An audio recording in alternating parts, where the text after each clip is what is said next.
bagong pangyayari ngayon na tayo palaging yung supply ng shabu ngayon, noon, galit na galit tayo hanggang ngayon, galit na galit tayo sa mga Chinese dahil sila ang palaging nagdadala ng shabu dito sa ating bansa. Ngayon pala, ibang nationality ito, mga puti na. May American na, meron ng Canadian at this is a new monster na nadiscover natin. At ang source, hindi na daw galing sa... Presenta rin sa video, ako ho yung investigador na humarap doon sa confidential informant. At yung confidential informant na yun, kinunan ko po ng statement. Bakit ko po sa kinunan ng statement? Kasi po, yung kanyang mga ipinakikitang litrato, masyado pong mabigat yung mga involved. Sinong mga involved doon? Ang involved po doon, yung nakita ko mga litrato, no? Merong artista, may politician, may mga civilian. Ngayon po, tinanong ko po siya, sino ito? During nung kinukunan ko po siya ng kasi ayoko pong sa akin magbula yung pag-identify. Gusto ko sa kanya magbula yung identification. At yung mga nandun litrato, 5 litrato po yun sa pagkakatanda ko, iba't ibang klase, iba't ibang okasyon, iba't ibang pagkakataon. Yun po yung Ngayon, nung tinanong ko siya, sino ito? Kahit alam ko po na kung sino yon, sinabi niya, Sir, si po yan? Si Maricel. Maricel Soriano po. O maliban doon, ano pangalan nito na tawag niyo? Maria. Ngayon po, eto, sabi niya gano'n, eto sir, si po ito? Si Bongbong Marcos. Maliban dito, ano pangalan nito? Bonget. Yun po yung sinabi niya. Siya po ang nagsasabi, hindi po ako. Siya po ang nag-identify, hindi po ako. Ako'y nagtatanong lamang po bilang investigador. Maliban dito, sino pa ang nakikilala mo rito? Yung iba nga po, tinakpan po niya ng pentel pen. Dahil nga ayaw niya na i-reveal sa akin yung iniingatan niya rin. May mga iba pong mga personalidad doon na hindi ko na po matandaan yung mga pangalan. Ngayon po, doon po sa opisina, kinunan ko ng statement, yung confidential informant, kung sino po yung present na naandun na kasama ko doon sa opisina, inilagay ko po yung pangalan.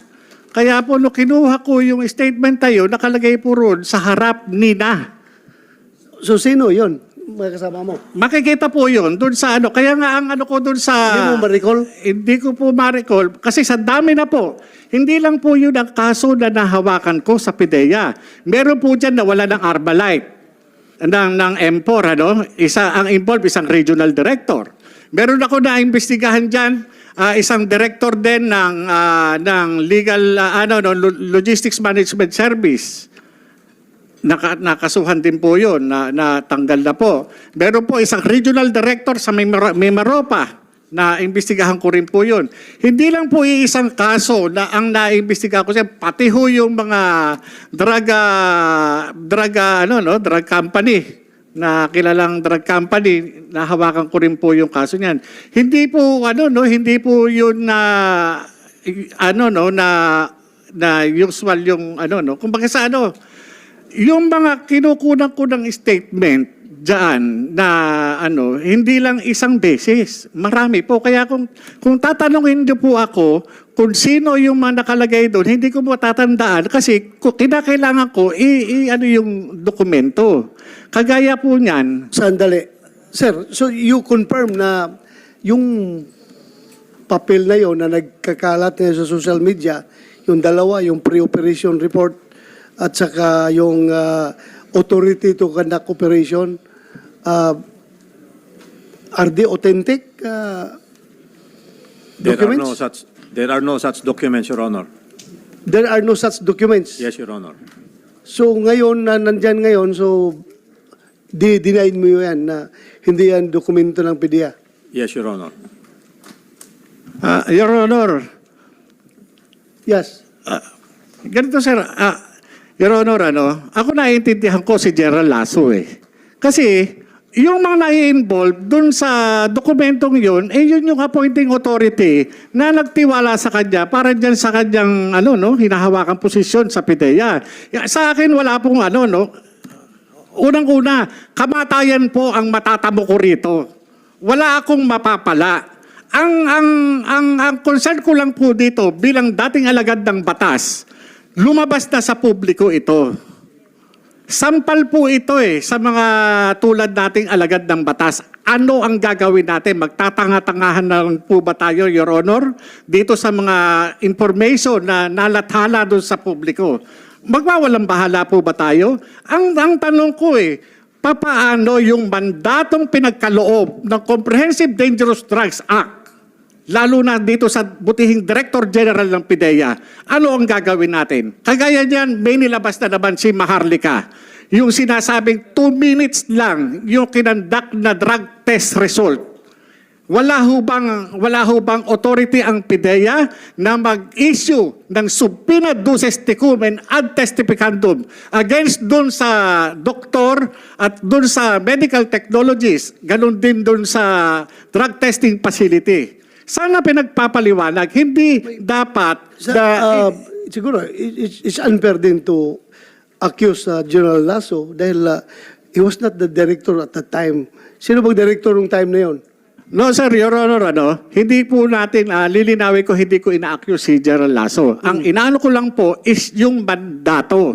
Po pwede naman po siyang mag-utosin, mag-conduct ng confidential investigation, magpatawag ng investigation sa PIDEA, katulad ng ginagawa sa mga ordinaryong tao. Kung meron tayong mga suspected na drug offenders, hindi ba nagkakandak tayo ng confidential investigation o investigation? Hindi po ba? Bakit hindi natin ipatupad ng tama, ng equal itong batas? Kaya nga kaya po ako talaga nagsikap ako na makarating dito at sumulat sa inyo upang magkaroon tayo ng sapat na batas.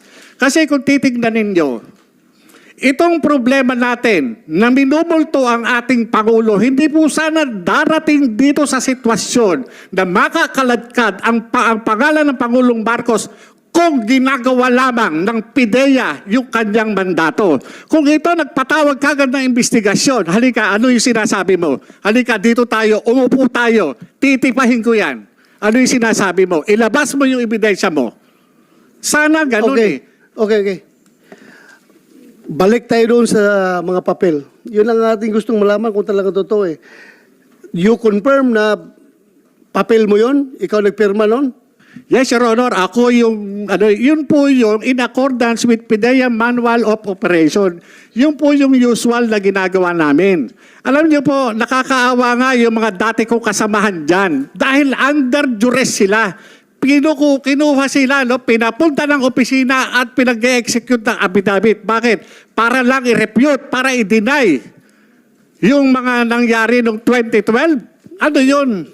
Hindi ba dapat alamin natin kung ano yung katotohanan sa likod na yun? Yung address ni Maricel Soriano po, Your Honor. So, totoo yun, sir, na pinapag-execute yun ng affidavit yung mga tao na yun? Hindi po, To deny? hindi po totoo, Your Honor. Ang nangyari po, nung sumulat po siya sa akin, ay siyempre, bago namin umpisan yung investigasyon, mag-uumpisa kami dun sa sulat niya. Yung mga kasamahan niya, noon, na andyan pa ngayon sa PIDEA, ay nagsabi sila na walang ganun nangyayari, na meron siyang informante na in-interview, ginawan ng sworn statement. Kaya po sila nag-execute ng affidavit at nandito po sila ngayon. Pwede niyong tanungin. Hindi po namin sila fuinersa. Pwede pa upuin natin dito. By the way- Sino yun? Sino yung mga yun?